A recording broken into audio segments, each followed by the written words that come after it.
I am not sorry for something I didn't do, and I am not sorry for the things I did do. This is Calvin Lloyd Griffith, who is facing charges for trespassing, grand theft, and burglary in Miami-Dade County, Florida.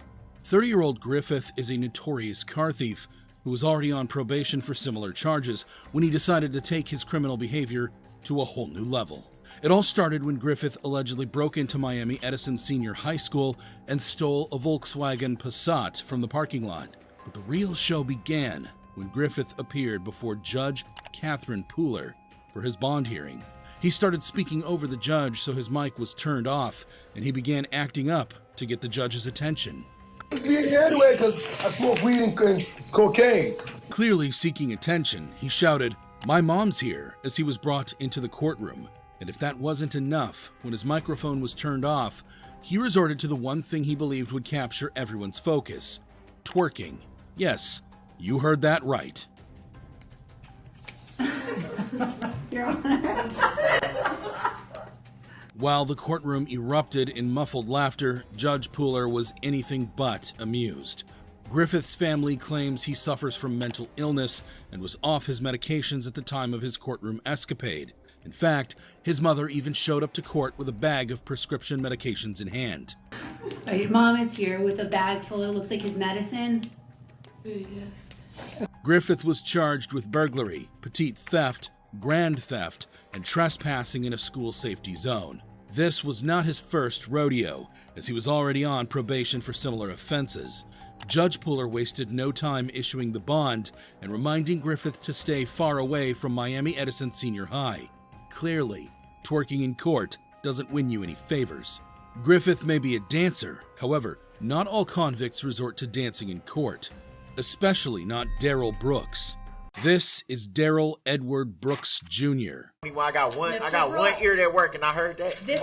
who is facing multiple charges, including murder in Waukesha, Milwaukee. 40-year-old Darrell Brooks is in court for driving his SUV into a Christmas parade crowd in November 2021. Brooks plowed his vehicle into innocent parade goers, leaving 6 people dead, including an 8-year-old, and dozens injured. As if his crimes weren't horrible enough, Brooks's behavior in court was nothing short of crazy. During the trial, he displayed an aggressive and disruptive attitude, frequently interrupting Judge Jennifer Darrow in an attempt to present absurd arguments. Except for his own behavior. Mr. Brooks, be quiet. Except I'm for not his... gonna sit here and be disrespected.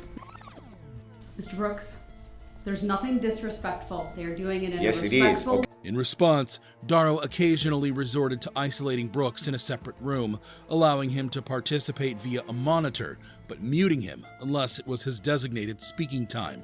Mr. Brooks be removed from the courtroom due to repeated interruptions and disruption with the court. Took his shirt off as well. I'm also told that he is threatening to throw and break items. This measure was employed whenever Brooks disregarded the judge's authority and continued speaking out of turn. I just said no. How Okay. many times I gotta say the same thing on record? You know, sometimes, sir, I don't hear what you say because you interrupt me so much or you answer quietly. And I'm taking notes and I'm focused on probably a dozen things at the same time. It has to be disparaging. Or, Once again, you're doing this tactic. Because where you try to it's not go a tactic, off it's of what facts. we're talking It's about facts. to some other reason. It's facts You have 2 pictures that you believe were from this witness. that I know is from No, that you believe. that I know. During the sentencing, Judge Darrow laid it all on the line, telling Brooks he showed no remorse or empathy for his heinous actions, and she wasn't about to let him off the hook easily. She made it clear that no one is safe from his destructive tendencies. It is very clear to this court that Mr. Brooks has caused carnage, mayhem. It has resulted in many people suffering from PTSD, from mental and emotional trauma that will take a lifetime to recover from, and for some, perhaps, if at all. Frankly, Mr. Brooks, no one is safe from you. This community can only be safe if you are behind bars for the rest of your life. Brooks took the opportunity to address the court. He rambled on for over 2 hours, wondering why this tragedy happened and how life had strayed so far from what it should be. He claimed he had no anger and promised not to throw shots at anyone, but he threw shots anyway. He verbally attacked the district attorney, refusing to respect how she did her job. How could life ever get this far away from what it should be? I know who I am. God knows who I am. I had to look inside myself and understand why the comments was being made. Brooks's family tried to argue about his mental state, but the judge shut that argument down quickly. She stated that mental health wasn't an excuse for Brooks's actions. She clarified that he knew the difference between right and wrong, and his heart was bent on evil. After a nail-biting trial, the jury found Brooks guilty on all 76 counts related to the attack, including 6 counts of first-degree intentional homicide. Judge Jennifer Darrow slapped him with 6 consecutive life sentences.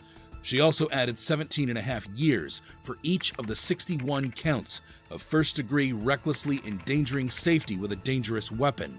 However bad you think Brooks's case was, it can't be compared to the shocking case of Siale Angialu. This is 25-year-old Siale Angialu, a member of the Tongan Crip gang, who's facing charges as one of 17 people named in a racketeering indictment in Salt Lake City, Utah.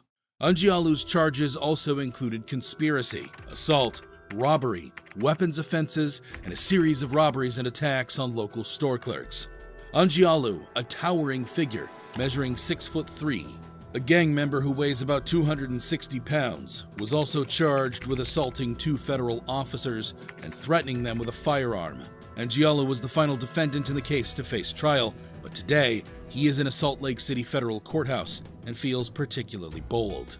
Despite his multiple crimes, Angialu's actions in court were incredibly shocking and even surpassed his other crimes. As the trial heated up, things took an unexpected turn. You see, a brave prison inmate was testifying about the gang's inner workings when Angialu decided to make a daring move. Walls. He spotted a pen, rose swiftly from his seat, snatched the pen from an attorney, and before anyone could do anything, Angialu charged the witness stand. Angialu leaped over the witness stand in a classic John Wick pattern and made to stab the witness that was testifying against him.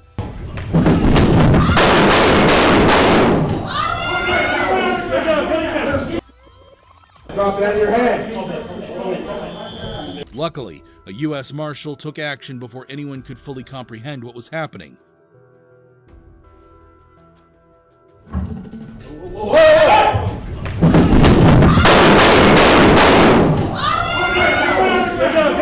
The Salt Lake City John Wick was shot multiple times, received at least 1 chest wound, and was rushed to the hospital. You must be really crazy to pull such a stunt in a courtroom with a U.S. Marshal present. Thankfully, no one else was harmed, as the intended target narrowly escaped the pen-wielding assault. Sadly, Angialu later succumbed to his injuries. The sad event led to a mistrial. The judge recognized that the spectacle had visibly shaken and upset the jury. There was some debate about whether the use of force was justified, with the defendant's family claiming excessive violence. What was done here on the 21st of April was not right. It was unjust, and the force that they used was excessive and inhumane. We're going to start up by speaking up. We're going to start by joining together with all nations. However, the U.S. Marshal involved was cleared of any wrongdoing. The court ruled that the use of force was reasonable, given the circumstances of Angialu's sudden attack. Nevertheless, the family insists that racism was at the heart of the shooting. They argued that the marshal should have explored less lethal options like tasers. An internal investigation cleared the marshal of any crimes. Angialu's behavior may have been born out of loyalty to his gang. However, some convicts act on their own, like in the case of Ronnie O'Neill. I'm here to play around with y'all. call. Get now. This is Ronnie O'Neal, who's facing charges for multiple murders in Tampa, Florida. Ronnie O'Neal received a hefty sentence for killing his girlfriend, Kenyatta Barron, and their 9-year-old daughter, Ronavea. He also stabbed his 8-year-old son, Ronnie, and set their house on fire to cover up his crimes. Luckily, his son survived and escaped the fire. In March 2018, Kenyatta called 911 to report Ronnie's behavior. Hey, I just been attacked by some white demons inside Kiki. Kiki, her name is Kiki. In the back row. But the call ended abruptly. Shortly afterward, Ronnie called and stated that he had killed Kenyatta because white demons inside of her were trying to kill him. Although his crimes were shocking, O'Neal's actions in court were even more disturbing. In a shocking display of arrogance, O'Neal represented himself in court. He yelled at the jury and blamed the victims for his heinous acts. Kill Kenyatta Barron. But I want you to tell it like it is if you gonna tell it. The judge, Michelle Cisco, reprimanded him for his disrespectful behavior and warned him against further outbursts. Without remorse, O'Neal declared that he was not sorry for his actions, causing the judge to admonish him again. I am not sorry for something I didn't do, and I am not sorry for the things I did do. However, he did express condolences for the loss suffered by the victim's family, while simultaneously criticizing the justice system. But I will say, I'm sorry for your loss. O'Neal also cross-examined his son, who he nearly killed. Despite his scars, his son bravely testified against him during the trial. I just saw my dad holding a shotgun and my mom and mom screaming at him. Judge Cisco, visibly affected by the evidence presented, described the case as the worst she had ever seen. 19 years I've been at this job. I've seen human beings killed at the hands of others in every way imaginable. You name it, I've seen it. Shootings, stabbings, drownings, suffocatings, blown apart by cars, some DUI manslaughter cases, horrible things. This is the worst case I have ever seen as far as the facts go. The jury recommended a life sentence without parole. In the end, Judge Cisco followed the recommendation of the jury. O'Neal was sentenced to 3 consecutive life sentences without parole for the murder charges, as well as 30 years for arson and 30 years for each aggravated child abuse, amounting to a total of 90 additional years in prison. State of Florida versus Ronnie O'Neal III, case number 18 CF 4019, Division, Trial Division 1. Verdict form, death penalty. If your vote to impose death is less than unanimous, the trial court shall impose a sentence of life without the possibility of parole. O'Neal's request for a new trial was denied. Despite claims of being denied the opportunity to testify, the court rejected his defense. O'Neal blamed his actions on white demons. However, some convicts have drugs to blame, like in the case of Daniel Nicholson. This is Daniel Nicholson, who's facing charges for carrying an offensive weapon, possessing a prohibited weapon, and recklessly causing harm to a prescribed emergency worker in Adelaide, Australia. Nicholson is in Christie's Beach Magistrates Court for a bail application, and when his bail was revoked, he lost it. High on drugs, Nicholson flew into a rage and decided to take matters into his own hands. He overpowered not one, but 2 officers and leaped over the courtroom dock like a true action movie star. But the chaos didn't end there. Nicholson landed on the bar table like a clumsy superhero and was promptly tackled to the floor by a quick-thinking police prosecutor. However, this daredevil wasn't giving up so easily. He managed to break free, only to be caught once again by the same officer he had just fought off.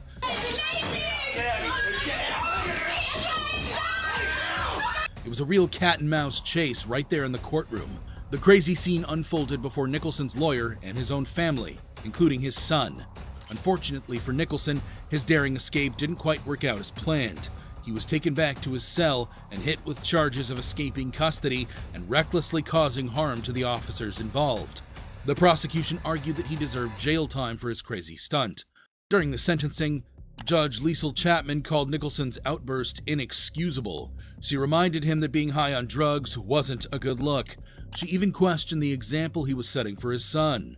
Taking into account Nicholson's history of anger, violence, and substance abuse, the judge came to a clear conclusion. Jail time was the only reasonable sentence. Nicholson was sentenced to 1 year, 9 months, and 18 days in prison, with a non-parole period of 1 year. If you thought these reactions were shocking, you'd be amazed at this video of the craziest courtroom escapes caught on camera.